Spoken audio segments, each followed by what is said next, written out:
Hi guys, James at RampantLionReviews again for you today with another beer review. For this one we are going to head back to Scotland once again. We're going to go to Ellon in Aberdeenshire, which is of course home to one of Scotland's most famous beer brands, and it's that brewery that we are going to visit today. So this is yet another Brewdog beer, and this is one that I just kind of came across by chance, to be quite honest with you. So we're going to have a little look at the King Shilling, which comes in at 8% ABV, and this is a Scotch ale. So from what I understand, this particular beer was released through Systembolaget on the 2nd of September 2019, and it seems to have an alias. According to Rate Beer, this beer was also known as Carousel at some point, and I'm guessing the reason that it does have an alias might be the fact that Systembolaget has rules about beers being attractive to children and things like this, or any alcohol being attractive to children. So that's to do with the artwork and the names and things like this, so perhaps they've just had to change the name for that reason. So not quite sure about that. I will try and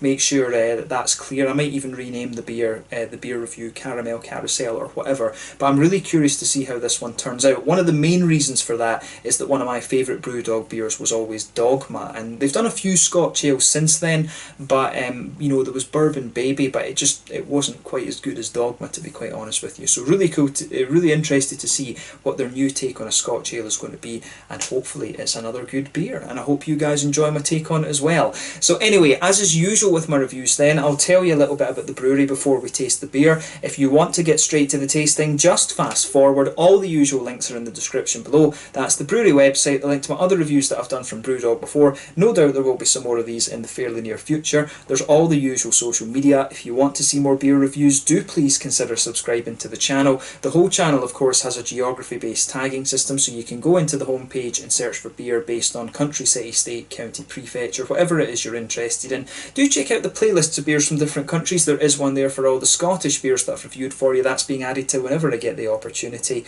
and as always, please do get in touch and let me know some of the other beers and breweries that you guys would like to see me review. It's always great to hear from you guys that are watching the videos, and the support that you show the channel is hugely appreciated. So anyway, to tell you a little bit about Brewdog then. So Brewdog started back in 2007 as the love child of two guys, James Watt and Martin Dickey, and their first brewery was a very small one in the Keswick Industrial Estate in Fraserburgh in the very northeast of Scotland. But more recently, of course, I believe back in 2012 or 2013, they moved their main brewing operations to their new purpose-built facility in Ellon in Aberdeenshire, which is a little bit closer to the city of Aberdeen, where I used to study chemistry. But these guys, of course, were known for being a very experimental brewery, and at one point they were particularly known for their strong beers. They held the title of World's Strongest Beer on 3 separate occasions. That was the Tactical Nuclear Penguin, the Sink the Bismarck, and the End of History. And I think they were beaten beyond that by Schwarzbräu from Germany. There was a little bit of a war of attrition going on there. But these guys are largely inspired by the American craft brewing renaissance.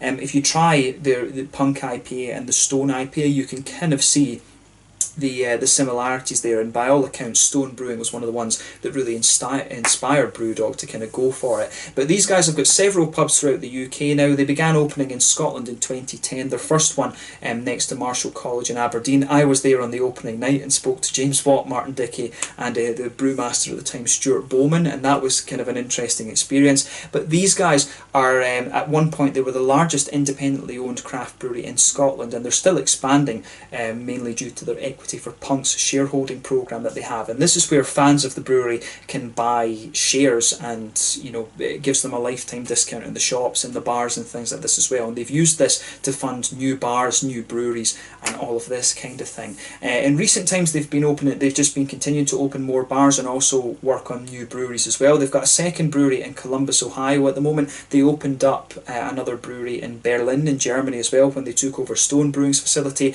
and I believe they're working on another brewery in Brisbane in Queensland in Australia as well. They also have started distilling spirits under the name Lone Wolf Distillery. There's been a few gins and things released there, and they are working on some whiskies at the moment. And of course they very recently opened up their Overworks facility as well, which is where they're starting to produce some sour beers and things like that. Probably the most notable sour beer from there so far has been the Funk Punk, and the first of these beers I believe were released just in early 2019. So yeah, originally a very experimental experimental brewery. They're now owned partially by the same company, the same parent company that owns Pabst Blue Ribbon, so it's kind of debatable whether these guys are still a craft brewery. You know, there's all these conditioning things on it, and yeah, they're an interesting company. They started out very, very small, but they seem to have kind of grown into a very sort of big corporate machine, if you like. I mean, it's changed days for Brewdog. I was really into them when I was living in Aberdeen, and these guys, in fairness, were one of the ones who really got me into IPAs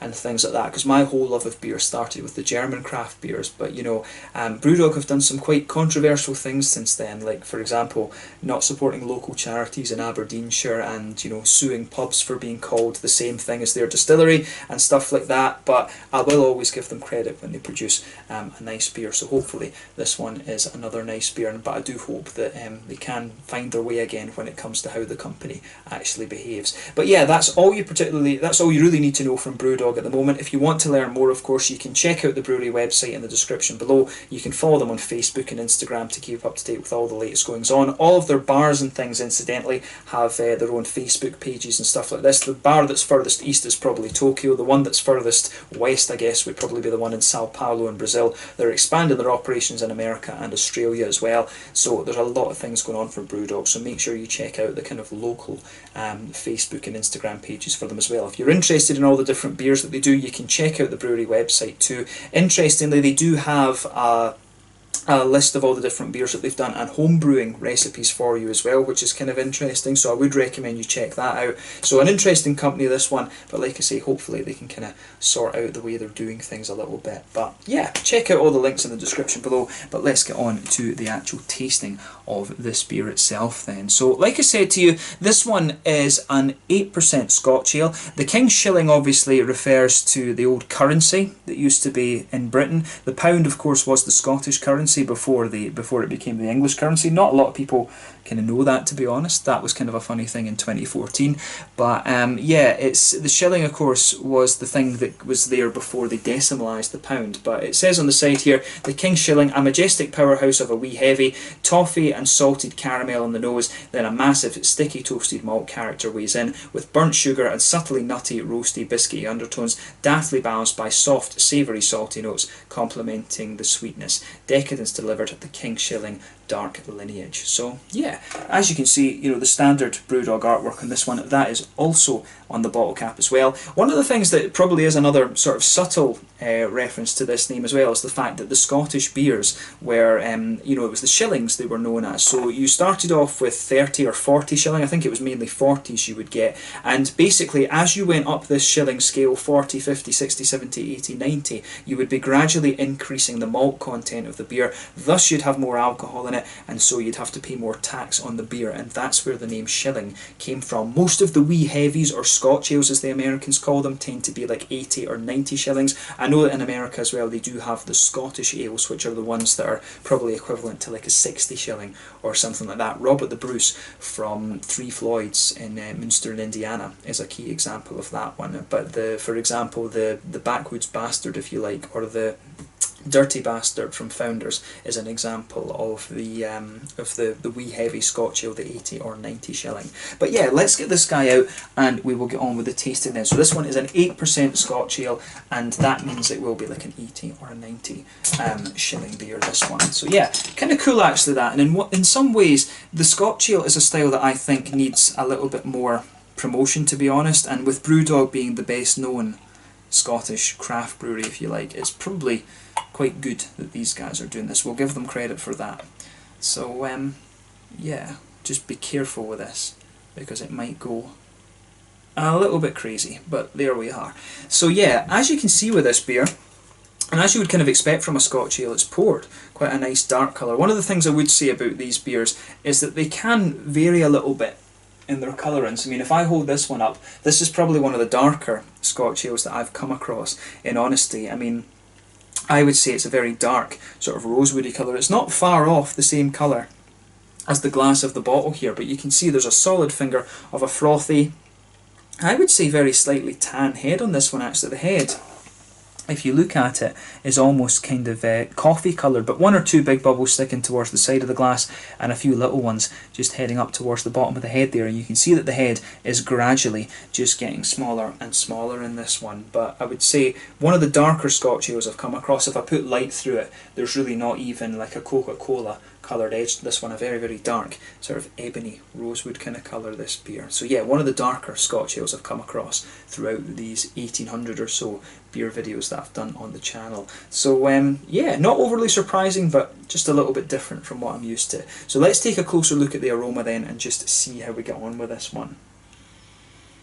Yeah, so this is quite interesting actually, because in some ways it really does smell a little bit like a kind of traditional Scotch ale in some ways, because obviously the other thing I would say about this style is there is a kind of clear distinction between the traditional Scottish ones and what the Americans now brew as a Scotch ale. The American ones are always a little bit sweeter in the brown sugar qualities, and they're also a little bit more kind of fruity and juicy, if you like. The traditional Scottish ones are a little bit more kind of toasty, and the fruity characters that you get from them are a little bit more kind of like phenolic, medicinal sort of thing. And this one, just on that first kind of whiff of the aroma, if you like, I would have said that this beer was a little bit more,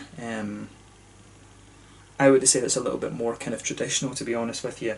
So the first thing you're going to notice about this beer out of the aroma is that it is pretty bready actually. You've got a nice kind of brown, almost rye bready quality pushing its way out of this beer. There's a little bit of a biscuity note in there. The brown sugars, you can detect those as being a little bit toasty, so again that's something that makes the malt base lean towards the kind of traditional Scottish interpretation of the Scotch ale, if you like. But yeah, quite a bready beer, this one. A little bit of a woody kind of undertone to it also. It really is like a rye bread, like a German rye bread or something like that. I wouldn't be surprised if there's a bit of rye malt in here, to be honest with you. But yeah, nice kind of brown bready, biscuity, woody notes in there. I don't really get much nuttiness out of this one, but that might come out a little bit more in the flavour. Definitely more woody, brown bready, like a kind of bread crust, to be honest with you. And a little bit of a kind of biscuity sweetness to the beer as well. So nothing overly surprising in terms of the malt base there. With the hoppy side of things, it's a little bit earthy and a little bit grassy. Not really a really big kind of floral presence to this one, if I'm honest. Yeah, definitely more grassy and floral and things like that. I wouldn't be surprised if it's like Challenger or Bramling's Cross they've used in the hops in this one. Bramling's Cross can give you some really nice fruity qualities, and you can really pick that out of this beer as well. On the fruity side of things, there's a good bit of blackcurrant and blackberry, maybe a little bit figgy. Yeah, definitely a little bit blackcurranty, figgy kind of things like that, blackberries. It's not quite got any raisiny or plum sharpness to this one, which is interesting too. One of the other interesting points, I guess, to make about this beer would be the fact that they're releasing it in Sweden. There does seem to be a little bit of affinity for English bitters over here, so maybe that's the reason why this beer is leaning a little bit more towards that kind of traditional Scottish version of the Scotch ale kind of thing, rather than moving towards the American style. So yeah, it's kind of interesting in that regard too. But a very traditional smelling Scotch ale, this one, in the 8%, I think it will be really quite nice, to be honest. I do remember Dogma being a little bit sweeter than this though, so we'll talk about that as we go through the video. But yeah, let's have a taste of this one then and see how we go on. This one is the King Shilling, apparently also known as the Carousel, an 8% Scotch ale, wee heavy type beer from Brewdog in Ellon in Aberdeen in Scotland. Let's get stuck into this one. Slàinte, Skål.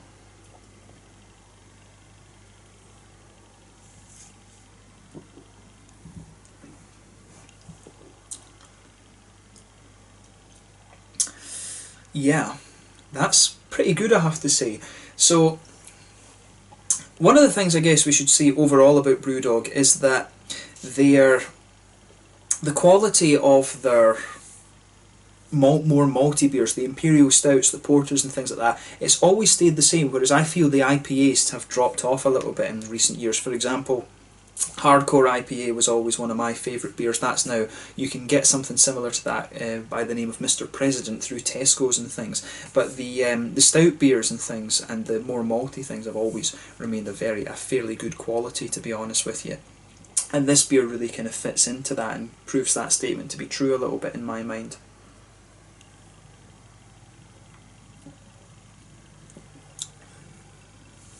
But yeah, this one, it's actually got a very good balance to it. It does lean a little bit more towards the original Scottish Scotch ale than being a little bit American. It does have a little bit of American influence in it, and you can tell that, but it really leans more towards that traditional Scottish side of things. So that's quite cool actually, that they've kind of sought to promote this traditional Scottish style, if you like, because it's not the most well known of beer styles, to be honest with you.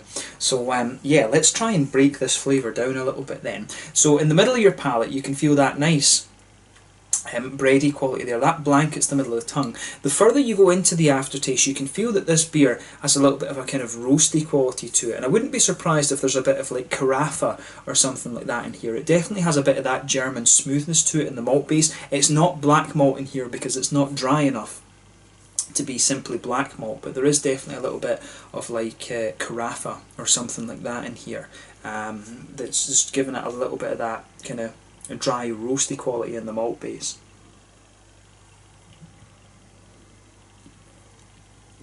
So yeah, a little bit of a nice kind of, it's almost like a really toasty, bread crusty quality that just blankets the middle of your tongue. You can feel the sort of brown bready notes just lying underneath that, if you like, but in the very centre of your palate you've got a good little bit of brown sugar in there. It's a kind of well caramelised, sort of treacly molasses kind of thing. It's not toasty or anything like that, it's more just kind of along the lines of like a very syrupy, big oily, brown sugary quality that you get out of this beer. When you move further out from the centre of the palate, it's a little bit more kind of biscuity and things, I would say. If you go to the very centre of your palate, then move forward from it, you can get a little bit of a slightly woody, well rather nutty undertone to the beer. If you go to the front corners of your palate and move in, that's where the woody notes kind of come out. Just in front of where the sweeter aspects of the malt base are, that's where you're going to get the kind of woody undertones that this beer definitely has. It's not quite oaky, it is more,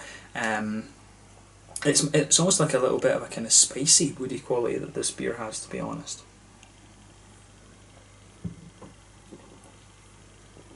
But yeah, the malt base in this one, you will notice as well that it does start to sweeten up a little bit the more and more that you drink of it. So it's interesting that, because it really does lean towards the kind of toasty side of things that you would expect from a traditional Scottish Scotch ale, but it does have a little bit of that element from the American side of things. So it's very well balanced in that regard. It's almost taken a neutral stance on what the Scotch ale should be, but at the same time it's really well balanced and quite nice. So this one, compared to Dogma, not quite as sweet, but I do respect what it's trying to go for. And this is a style of beer that I really enjoy. And I always try to review these when I get the chance, because there's not too many of them. But I think they've pulled off something pretty good with this beer. So thumbs up to Brewdog for this one, credit where it's due. They've got the malt base of this one kind of spot on in my mind, the balance between the original Scottish one and the more modern American take on the style.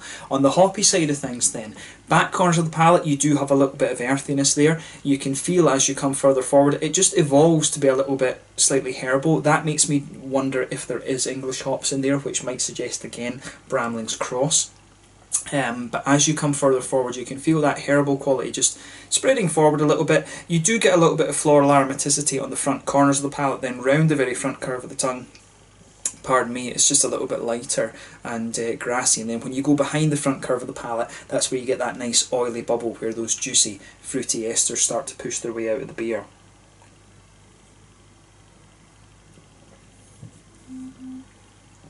So for me, the fruity side of things, it is kind of what I was saying just about the aroma, to be honest with you. It's got a nice kind of phenolic element to it, but the further you go into the aftertaste, it does start to lean a little bit more towards the kind of blackberries, blackcurrant side of things. So if you go to the very back of that oily bubble, then it's a little bit, it's almost got a little teeny touch of that almost darker grapefruit. You know, I don't know if they could have used a little bit of Cascade in here. I always think that Cascade would be an interesting hop to stick in a Scotch ale to increase the complexity of some of these red fruity characters. But yeah, if you go to the back of that, you can pick up just a little bit of that really big berryish quality in there. It's like blackcurrants, blackberries, and that just spreads forward almost on the tip of the tongue. You start to get the more figgy notes. There's not really a raisiny sharpness to this one. It does have a little bit of that more juicy plummy quality as well, and it's almost a little bit kind of cakey, to be honest with you too. The breadiness of the malts, and then how the malts and the fruity side of things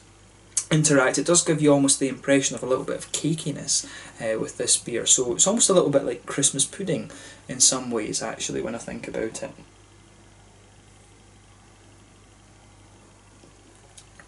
And yeah, in the beginning it comes across as quite juicy. It's not sharp or anything, but then it just rolls out, and the further you go into the aftertaste, you're going to start to get a little bit of the figgy notes, but I really think it leans more towards a sort of blackcurrant, blackberry kind of thing, actually. So, I mean, overall, as I said, it's a really interesting beer, this. It finds a very good middle ground between the American take on the Scotch ale and the traditional Scottish take on the Scotch ale. So I have to say, thumbs up to Brewdog for this one. I quite like this.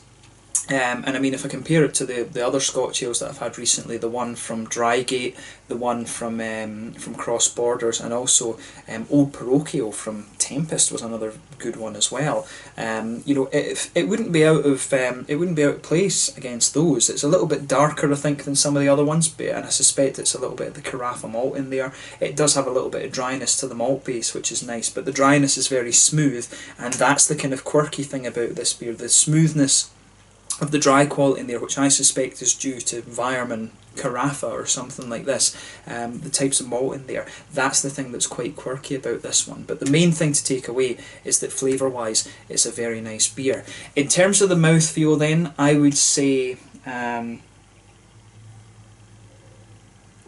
let's go with full body. I think it's quite a full bodied beer, this. Carbonation is quite smooth on this one.